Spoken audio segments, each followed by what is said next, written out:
Heather Kielly is here today. How's it going, Heather? It's going great. How are you?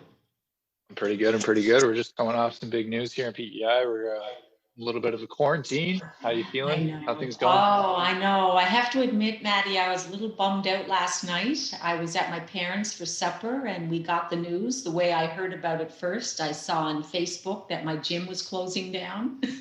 Oh yes, Good yeah, for someone like me, but we have to make do, right? So, yeah, yeah. yeah, 100%. I think a lot of people are probably feeling that way Mm, last night, but I think you just got to focus on what you can control, and hopefully we'll get through it. I think exactly. we'll I get through it think I think we will. And I think if people pay attention, listen, and do what we're supposed to do, then hopefully these stricter measures we won't have to deal with them for too long, but anyway, we'll see. We'll see. for sure. Um, well, I just want to say thanks for reaching out. You reached out a little while ago. I'm always Mhm. appreciative of anybody who wants to reach out and come tell their story. Um, so I'll let you kind of dive into it and start wherever you want to start. Sure, sure. Well, I have to be honest, I didn't really prepare for any of this, so I'll just kind of give you a little bit of an Perfectly fine. overview. Yeah, I'll give you a bit of an overview, and then you can feel free to ask all the questions you want. But I guess I'm 53 years old now, Maddie, and so sort of the whole mental health thing is something that I've been dealing with for many, many years. When I was thinking back, I kind of thought, this probably started even when I was just very young, like a child. Back in the day, I mean, who knew? And there were no names for this sort of thing. But I guess my mother described me as a very sensitive child. And I think probably she was right. One of the things, though, I do remember as a child is I was someone who dealt with a lot of fear. I was very fearful of things. And I guess now that I know more of the terminology, very anxious about things. What And sort of things were you fearful of at a young age? well, just it would even just be as simple as day to day things. I was afraid of people who were close to me, that they would get sick, that they would die, that I would get sick, I would die. It was even simple things like driving to town. I grew up in the country and I would see the gas gauge on the car was getting closer to empty. And that would just really freak me out and I'd be very, Right. very anxious. So I was always kind of seeing the worst of things that could possibly happen, and that would upset me a lot. However, I mean, I was basically a pretty happy kid, grew up in a pretty normal family, whatever normal is, and got along well in school and whatnot. I think the first big memory I have, though, is that when I was about 16, so it was the summer between grade 11 and 12. So I was going to be turning 17 that September when I went into grade 12. I picked up some kind of a virus or something. I guess it was kind of a flu-like thing, but it seemed to drag on for a long time over the summer. And being sort of nervous and anxious as I was convinced that I had some incurable disease. And I Coronavirus. yeah. And I remember my mother taking me to the doctor, and the doctor basically said it was some gastrointestinal thing, but likely had caused a little bit of inflammation in my stomach lining, and gave me some kind of a medication to deal with it. But I remember the first day of grade 12, I still hadn't quite recovered. And I was on the school bus going into school that morning. And I remember leaning my head against the bus window and thinking, oh, I'm sick and I just can't do this. And I got off the bus and I was walking into school, and a classmate of mine who I hadn't seen all summer kind of came up beside me and he said, Heather, you are so skinny. And then I realized that, over the summer with the constant stress and the worry, that probably indeed I had lost a lot of weight and whatnot. However, I quickly got involved in all the school activities, grade 12 and that sort of thing, and it passed. So we'll fast forward a little bit to my first year of university. I went to UPEI, so I'm just turning 18 years old. And I moved out of home. I actually moved into my best friend's parents' place. They lived in Sherwood. And I thought it would be cool to move out of home, but it was still, I was going to be living with people I knew. So it was a bit of independence without having too much. One thing I realize now, though, even though academically I did very well, I had a scholarship to go to university, in many ways I wasn't ready emotionally for that break away from home. So I ended up, now I realize, very depressed. I didn't know what it was back then. I just felt really, really badly. I had constant headaches. I was always at the doctor, like, what's wrong with me? And of course, as very typical, when you get into university, I started a lot of the drinking and partying scene. However, Right. for me, it wasn't quite, it wasn't normal. It was, I realize now looking back, it was that typical self-medication thing, right? Right. Um, I had a very, very difficult first year of university. As a result, I alienated a lot of people, a lot of my friends. I hated to look at myself in the mirror. And that was the first time in my life that I kind of thought, is life worth living? Um, Did this start right away when you moved to the new house? Yeah, it did. When I moved in with my friend's parents. Now, these were people, I met my best friend in grade 1, and these were people I spent my whole childhood with. They were like second parents to me. So it's not like I was necessarily uncomfortable living with them, but I don't Yeah. think I was ready at the time for a big move. And quite frankly, I don't think I was ready for university at the Right. time. So I think a lot of that sort of triggered things. I mean, I'm sure as well with perhaps things in my upbringing. Again, I had great parents, but like everything, nobody's perfect, right? And neither are our parents. As a parent now, I wasn't perfect, but I think there were different things over the years that probably led to this. But this was a bit of a turning point, as the old saying, the straw that broke the camel's back. But of course, Right. back then, we didn't talk about mental health. We didn't even know. I didn't even know that I was depressed. I didn't know that I was anxious. Like, we didn't have that terminology back then. And when I say back then, I'm talking the mid 1980s. Um, Yeah. and so it was a very, very difficult time. I think over the course of my university career, I sort of had my ups and downs, but I managed to pull it together. Um, I ended up having some counseling and that sort of thing. But still, even then, I don't think we appreciated the whole depression and anxiety thing in those years. I think the health professionals did to some extent, but certainly the community didn't.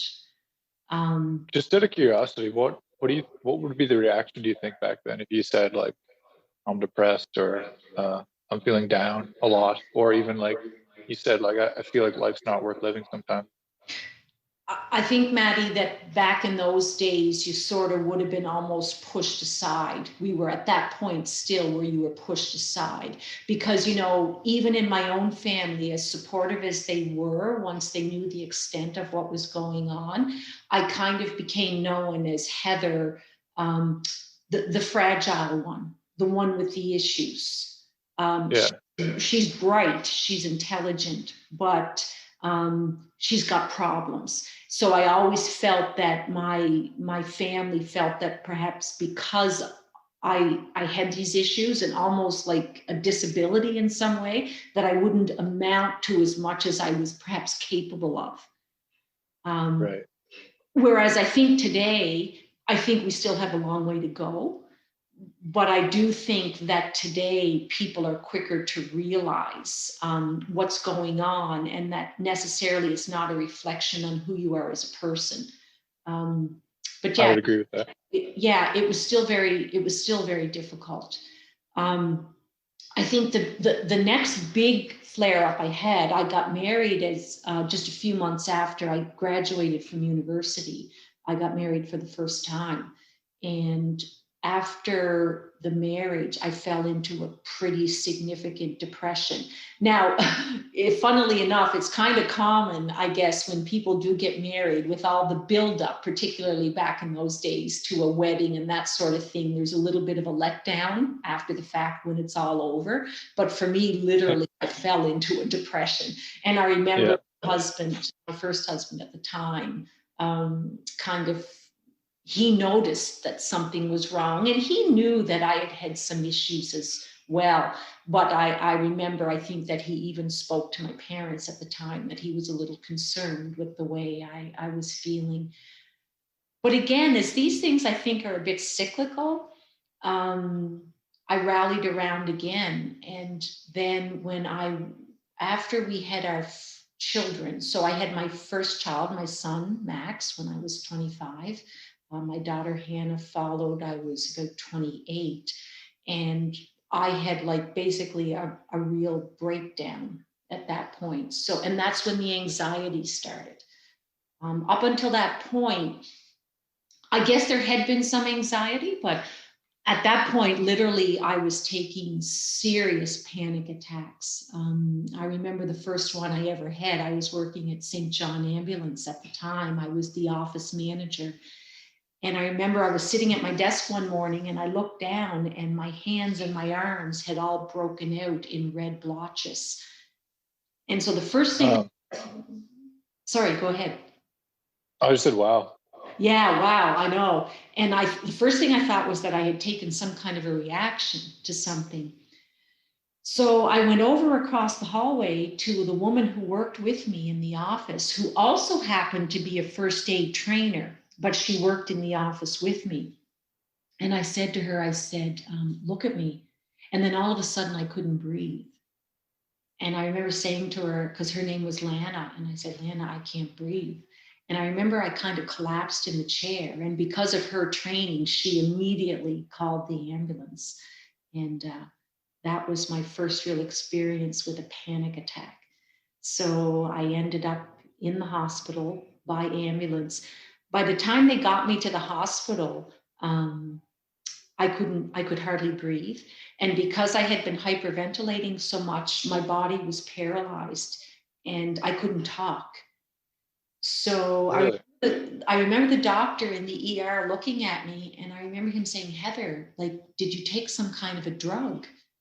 And I couldn't answer him because I couldn't move my mouth. So the first thing they did was they shot me up with adrenaline because they thought I was taking an allergic reaction. Well, person taking a panic attack, thing you can do adrenaline into them, right? So, right. Gasoline on the fire. Oh, wow. So then I started like the convulsions and coming off the bed and everything else. That day I left the hospital because they contacted my husband.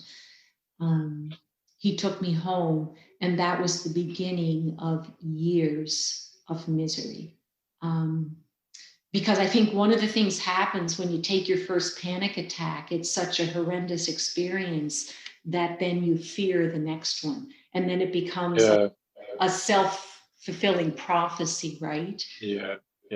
So I spent many years on medication. The problem is that none of the medication helped.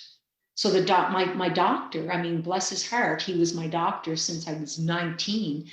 They would up the dosage of my medication, but I would still take panic attacks. And then mixed in there, I would have depression on and off as well.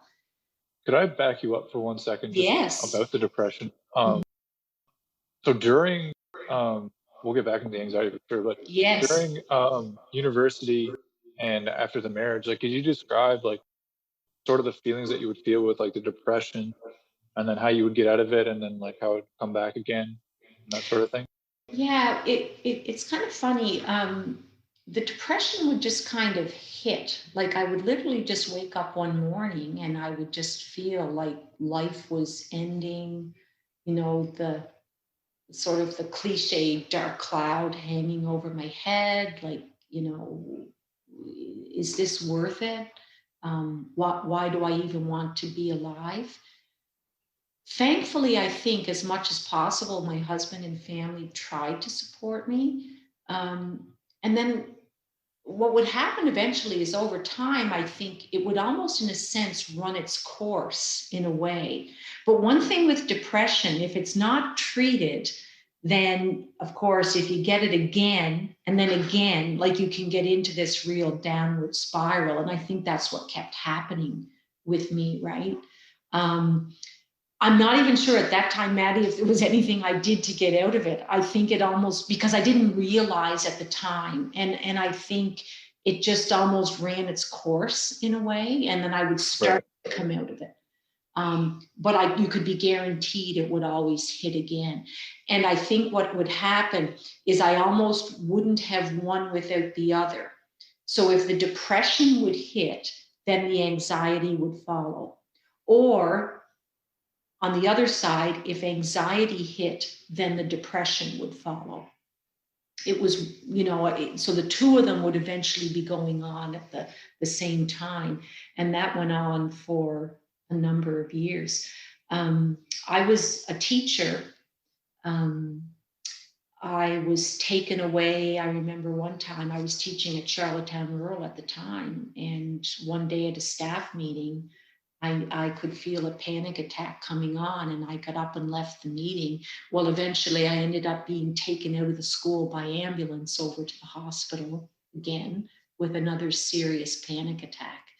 And eventually it got to the point where I went out on disability, and I thought, I'll never work again. Like, I am sick, I'll be sick for the rest of my life, and I will never be able to hold down a job because I could hardly even go out of the house. Yeah. I imagine like that would just fuel the anxiety as well. What we were just talking about, where you're thinking about, oh, like I lost this job, and then maybe like the job, and then it's like, oh, I'll never work again, and then that just like makes all the anxiety go up. Absolutely. And at the time, my parents were living up north in northern Canada because my dad was working up there, and so was my mom. None of my siblings were living on the island.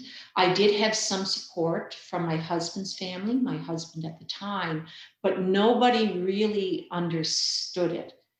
So I remember at one point, it was 1999, so my children were young, because Max was born in 1993 and my daughter Hannah was born in 1995. And I was off work, and my grandfather passed away. And I was the one who was in the hospital with him, sitting by his bed when he passed away. And that was fine. I was actually good at dealing with stuff like that. But I remember my brothers came home, or one of my brothers came home for his funeral. And I remember my brother remarked that I didn't look well. And very shortly after that, I actually ended up in Unit 9. My husband traveled a lot with his work. So I was left alone, not well, with two young children. It was a very, very difficult time. And I was standing at the counter one night. He happened to be home at this point, but he was out working. And I was preparing supper. And I remember feeling, the kids were running around, and I thought, I can't stand up.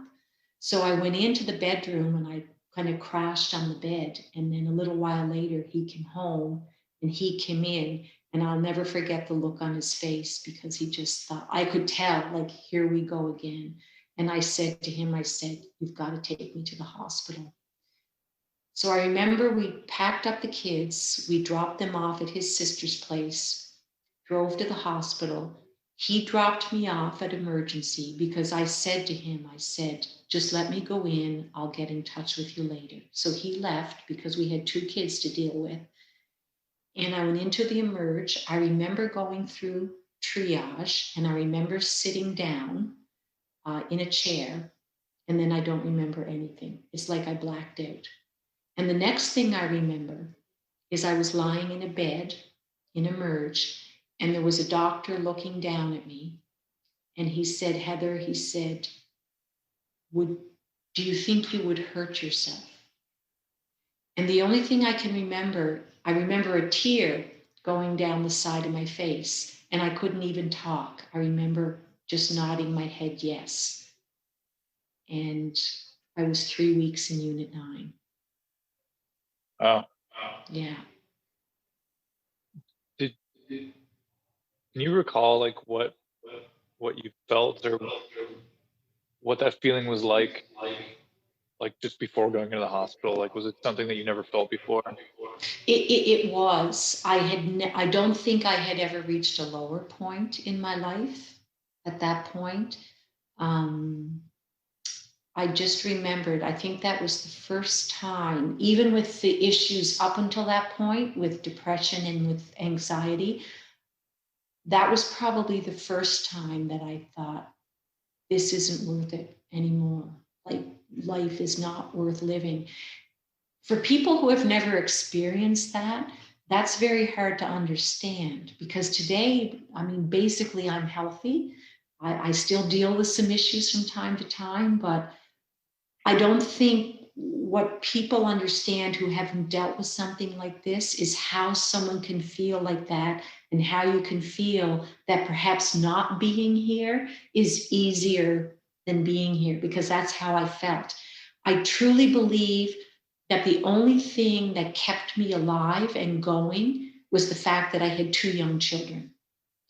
And there was something inside of me that was saying, you know what? You have to be here for them. Yeah. Oh, Maddie, honestly, if it wasn't for my children, I don't know. I don't know if I'd still be here today. And that's really scary, because when I see and when I hear of instances, you know, with people who die by suicide and that sort of thing, I get it. I understand it. Like, I was so close to that. Yeah. Mm-hmm. Yeah. It's according to Stats Canada, 11 people commit suicide every day. Exactly. Exactly. So it's such a crazy thing that happens every day. I know, right? Um, the sad part too, unfortunately, I think there are some people with the severity of illness, and then you hear the stories, the situations where people aren't responding to medication, certain circumstances in their lives. Quite honestly, we're not able to save them. And it's a horrible, horrible thing. But we lose people to other types of illness as well. You know, no matter the best therapies available, don't always save people, right? Mm-hmm. What I hope, though, is that by being more open, by talking, you know, getting more approval, more acceptance from society, I think, you know, the medical system has come a long way, that we can certainly help and deal with a lot more people, perhaps, than we did in the past. Look, Yeah. even today, Maddie, I mean, I still have times that life's not perfect. My second husband had some serious health issues, had to be hospitalized. And during those times, you know, I would have anxiety flare up and panic attacks and that sort of thing. I'm recently separated now. I'm living on my own. And that was one of my biggest fears. One of my biggest fears was being on my own, living alone, because I thought, what will I do if I take a panic attack and there's nobody here to help me? Terrible, terrible feeling. I can say, though, on the positive side, I've been on my own now for a few months. I'll be honest, I've woken up a few nights in total anxiety. In the beginning, I would run out and grab my bottle of pills and take a sedative to bring me down. But then I started to think about other alternatives for that. So I got onto YouTube. I found kind of some hypnosis videos that centered around anxiety and that sort of thing. So now if I wake up in the middle of the night, the first thing I do is put that on and I concentrate really, really hard on the voice. And I find that that gets me calmed down and I go back to sleep. So happy to say that I don't necessarily have to rely on medication all the time for that sort of thing, which is what I like. But you know what? I take medication every day. I'm happy to say, because I've introduced a lot of positive things into my life over the years and different lifestyle factors. Exercise and fitness being probably the major thing. I'm able to keep my medication at a very low level. Yeah. Will I ever be off it? I don't know. But one day when I was trying to get off it, my doctor said to me, quite frankly, he said, Heather, listen, if you were sitting in my office with a thyroid condition, you wouldn't be questioning the fact that I'm prescribing you a medication. So he said, why are you questioning this? And you know what? He was right. He was right. I do think that lifestyle can make a big difference in how you feel. And I think I'm an example of that. But sometimes I think we need the extra help. Yeah. I think so too. Yeah. And that's kind of, it's what I'm into and is what I think about a lot. I'm a personal trainer. Yes.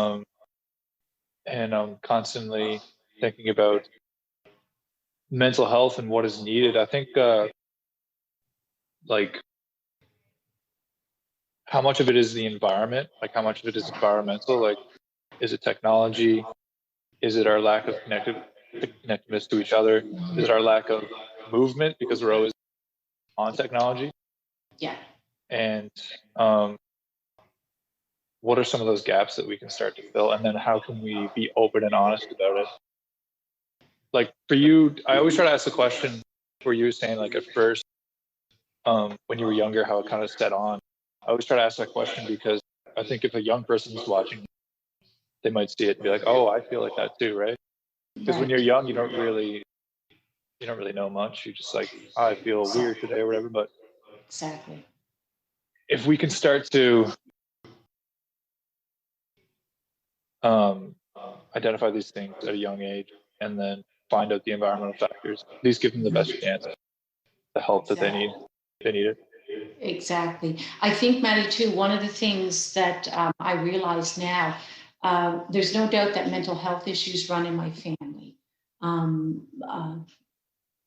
and quite extensively. I mean, like, and listen, heart disease runs in many families too, right? So this just happens to be one of the things. I do believe, though, that often with a lot of these things, it's not a self-fulfilling prophecy. There are often triggers, right? So I do believe that although perhaps genetically you might carry certain tendencies, often there's triggers. Whether it's a particular traumatic event or even just smaller things building up over time that can sort of flip that switch. So there's no doubt in my family that there is a genetic tendency. How it all played out for me, that switch was turned on. I mean, I could probably write a book on that. And actually, I am working on a memoir, so maybe we'll figure that one out. But one of the things, unfortunately, I didn't know as a young person was how much control we actually do have. So, I mean, at one point, I did figure out, okay, one of the big things for me is routine. So, you've got to establish a routine, get up at the same time, go to bed at the same time. Eat well. And then the big thing was the exercise. Whatever, I'm not a scientist, I've read a lot about it, but whatever exercise does to our brains, it causes brain chemicals, I think, to work differently.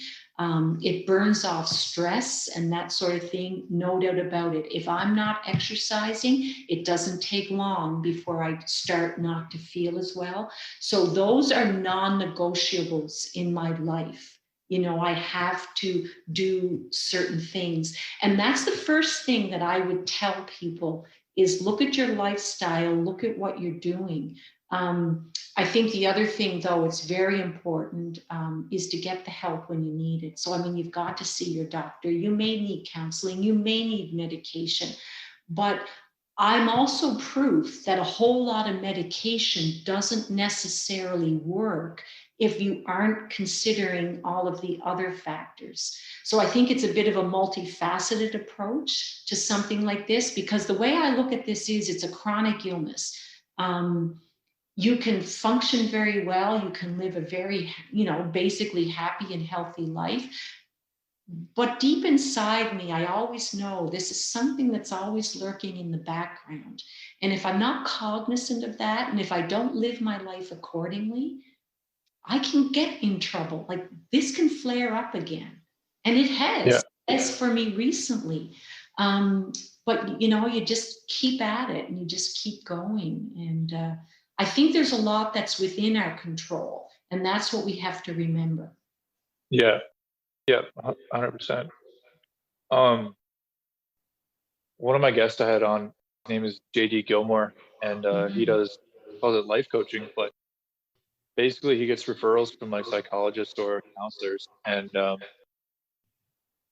his thing is like we kind of know what your diagnosis is already. We're not trying to figure that out. It's like you've already went there and figured that out. Now it's like I'm going to help you put the things into action to make you feel better every day. Right. And I really like that, because it's just kind of what you just said. I mean, you can go to the therapy and you feel better when you get it all out. You should do that 100%. You should go get medication if you need it, but like putting in the actions every day is I think it's equally as important, probably. Absolutely. No, absolutely. I do think too, like you mentioned there before, one of the things I think today, which is particularly difficult, and listen, people have suffered from mental health issues probably as long as humans have been around. We didn't recognize it per se, but I also think, I truly do believe that perhaps it's gotten worse in modern times, particularly in the last number of years. We're more aware, we're more cognizant, but I also think, like you say, our lifestyle, we're in this 24/7 news feeds, social media. When I was a child, I lived out in rural PEI. It was about a 20-minute drive to Charlottetown. But when I drove down the road to go into Charlottetown, I knew every person. I knew all their homes. I live in a 12-unit apartment building today. I don't even know the people who live in my own building. You know what I mean? Yeah. So we've lost that sense of connectedness. Listen, I'm on social media myself, but I still it's kind of fake connectedness in a way.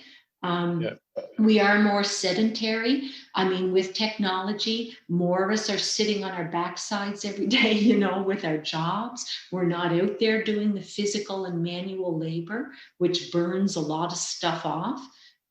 We have to make more of an effort to be physically active today. So I think with sort of that disconnect, families are more spread out.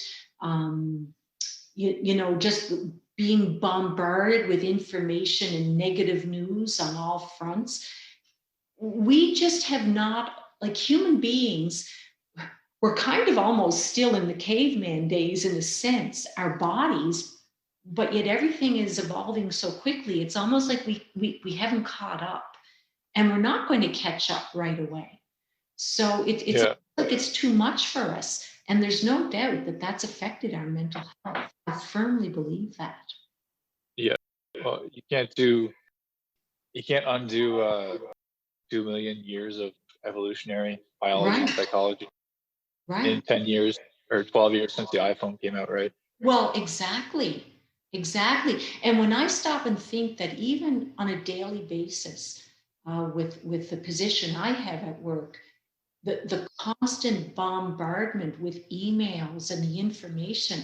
Listen, my great-grandparents and even my great-grandfather, we know, had serious mental health issues, but they didn't have to deal with that kind of onslaught of information and that fast pace. I mean, I truly believe we're not meant to keep up with that, which becomes, Yeah. I think, very important, though, that we realize we have to step back, right? We have to look after ourselves. We have to eat well. We have to exercise. We have to be mindful, meditate, whatever it is, we have Yeah. to do something. Yeah. Yeah. You can't pour from an empty cup.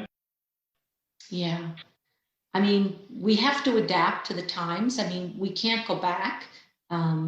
And not that we should, but boy, we have to look after ourselves in the process. I honestly think, like, similar to how cigarettes were for a long time, I think this time will be looked back upon as the time that we were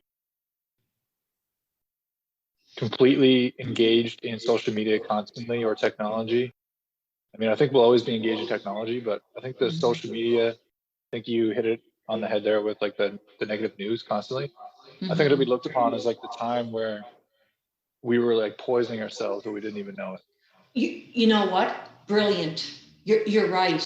And I do think that, because I really truly believe that a lot of this stuff is as much as a risk factor for our health, mental health in particular, as, like you say, as smoking is to our physical health.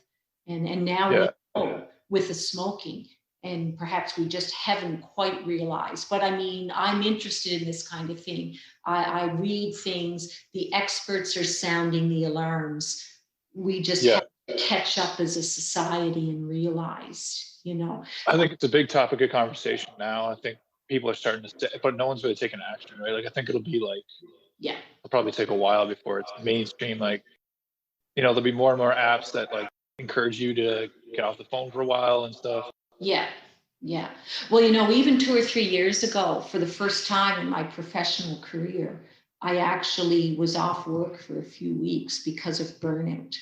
I will never forget the day it happened. Looking back, I realized there were some warning signs, but I remember the actual day that I left work. And I wasn't depressed, I wasn't anxious, but I remember sitting in a meeting and there were people talking, and I knew that they were talking. I could see their mouths moving, and I had no idea what they were saying. But when I look back, I remember I was working 60 plus hours a week. I was trying to Yeah. keep up professionally. And I remember the doctor put me off work right away. And like I said, I was off work for a few weeks. But he said to me before I went back, he said, you cannot go back and repeat the same patterns, or you're going to be sitting in my office again. And he was Yeah. right. And I mean, that connects into mental health as well, right? So now Of course. I'm getting better, and I'm learning, you know what? That stuff is always going to be there. We're going to be bombarded no matter what, but we have to learn to pace ourselves and to sort of say, this is what I can do, this is what I can't do, and we've got to Yeah. get time in for self-care. Yeah. I think so too. I think it really comes down to balance, and Yeah. then finding your own balance. And I think I know that I personally struggle with that, and I'm sure everybody does, because life happens, and then you have a job or you're doing some kind of occupation and you're so caught up in it, and then you're so caught up in something else, and Mhm. you're trying to do everything at once. You're right. No, you're right. And I mean, I've paid the price. I've seen many people in my career pay that price. It's not worth it. Not only balance, as you say, very important, but we have to learn to set some boundaries as well. I mean, for our physical and mental health, both. Because, if I tried to keep up the pace that I was at one time, I mean, I know because of my tendencies, my mental health would just crash. Yeah. And I think too, like, it goes back to the connectivity to each other. Like, there's a lot of relationships that get pushed off because you're too busy working. Yes. I think like this pandemic was a good example of that. It was like everybody slowed down and they realized, like, oh shit, like I need a Zoom call with like my friend. Like, I Mhm. haven't seen them in a long time. You know what I mean? Like, you just realize all of a sudden what's important when shit goes down. Well, no, you're right. You're right. And I think as much as I hate this whole pandemic thing, I do think that when we all look back, there are some lessons to be learned from it. I hope that we're all smart enough that we'll carry some of those lessons forward. Sometimes it's easy to forget and get back into old habits and old ways of doing things. But yeah, I think there are lessons to be learned for sure, for sure. 100%. And then we can learn them again now because we're locked Exactly, in again for a because bit. now we're locked in again. So No choice. we can think about that for the next couple of weeks at least. Yeah, exactly. So you mentioned about anxiety and then having panic attacks kind of scattered. Um, could you talk a little bit about like your experience with I guess medications and depression and kind of leading into where you are now? Yeah, so I think I was probably in my mid-20s the first time a doctor suggested that I take medication. And it wasn't my own family doctor. It's because I had a bit of a breakdown and ended up at one of the night clinics in town. And my mother was actually, I had children then, and my mother was actually the one who drove me in to the night clinic. And I couldn't talk. All I could do was sob. And I just remember the doctor at the night clinic looking at my mom and saying, I think she's going to need some medication. So that was kind of my first experience. I started taking the medication. So then, of course, those records go over to your doctor. So, I mean, my family doctor knew at that point and whatnot. Then I think I just stopped taking the medication. See, that's one of the things that happens too. You start to think you're feeling okay, and then you stop taking the medication, right? And Yeah. sometimes that doesn't always work out the best way. I think, though, a lot of life circumstances that I changed over time contributed as well. But eventually I kind of accepted the fact that, yeah, you're just going to have to take medication. But sadly, like I say, I think with just, again, various life circumstances and perhaps underlying issues not being dealt with, it didn't matter how much medication I took. I was still depressed. I was still having anxiety attacks. And I don't want to, though, make that sound like too much because I know how valuable medication can be, but that's only one of the tools, right? And I think we have to look not only at medication, but what else should you be doing? And sometimes that also involves making some very difficult decisions about your life, what you're doing, where you're at, that sort of thing. Sometimes I still wonder if depression and anxiety is not almost a desperate cry from deep within that, you're not going the right way in your life. And looking back, I think in my case, that might have been the way as well. So I don't think any medication is going to solve that problem, which means you have to do a lot of things. I certainly had my ups and downs with medication. One of the things I will say, I do believe at one point, in some sense, I was over medicated. I did come off one medication without any difficulty. Then another medication that I was taking for depression and anxiety, I figured that I was doing enough positive in my life that I could slowly reduce that. And my doctor knew about it. I told him. That was very, very difficult because I was having a lot of side effects and rebound effects from reducing the medication. So that was also a very difficult time. But like I say, I think now I've basically leveled out on a minimum dose. I tried coming off of it completely, but then went through a bit of a difficult time with my husband at the time, some health issues he was having.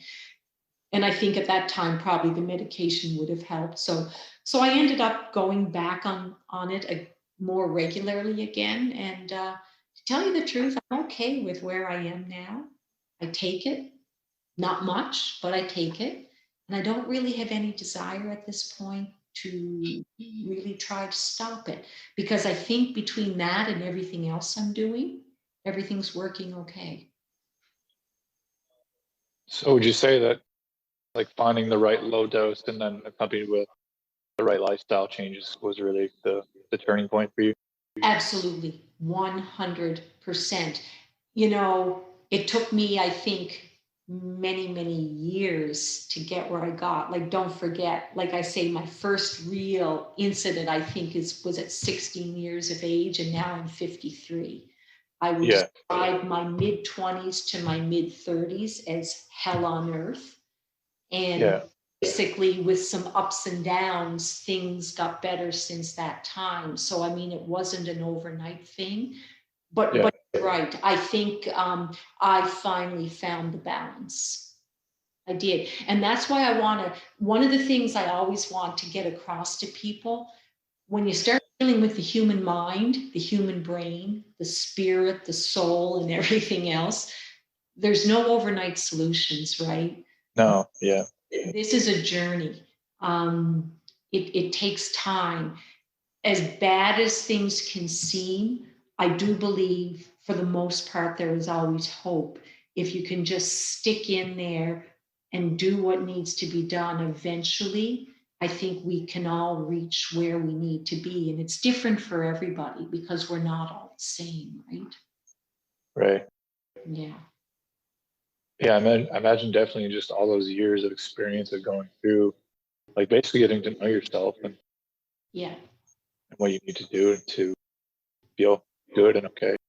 Exactly. One of the things, too, at the age I am now, I'm smart enough to realize that with the things I've been through over the years, there are certain places I never want to go back to again. So if I find myself slacking off a little bit, be it the exercise, my diet, or my sleep routines or anything, it doesn't take me long to say, okay, slap upside the head, Yeah, self back on track, because as a teenager dealing with this stuff, I had no idea, and I didn't know how my behaviors could influence how I felt. Right now, yeah, so that really, really helps. But I think sometimes if young people can hear from people like me to understand that there is a lot in your control, that there are things you can do, that it's going to take some experimentation. Yes, you're going to have bad times, but there is hope. I'm an example of it. I mean, today I have a fantastic job, whereas at one time I thought I'd never work again. So yeah. there is hope. Always there's hope. Um, I want to say thanks so much for sharing. I have one more question for you. Yes. Um, is there any advice you would give to family members of someone who's dealing with this sort of thing? I think I think the advice I would give is, don't jump in to try to take control, because all of us, I think we need to figure our way in a certain way. We all need to figure it out. But I think the main thing I would say is just be there.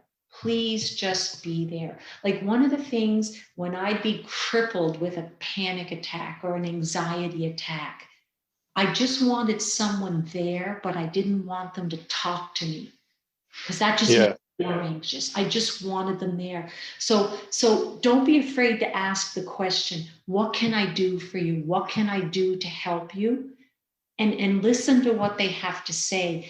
We're all in this, no matter what issues we're dealing with this. I think we have to figure it out on our own with help. The main thing for family, just be there, be willing to hold their hand. Don't try to take over, though, because this is our own journey. We have to figure it out, but just be there for support. right. Yeah. I think that's great advice. Um, think that's a good place to end it. I just want to say thank you so much, Heather, for coming on and sharing your story and Yes. sharing all your wisdom. Thank you, Maddie. This was just great. I really, really admire what you're doing. It's fantastic. And I'm just so happy that I was able to chat with you and at least offer my little piece of all this. I really appreciate it, Heather. Thank you so much. Okay. You take care. You too. Bye-bye. Okay. Bye-bye.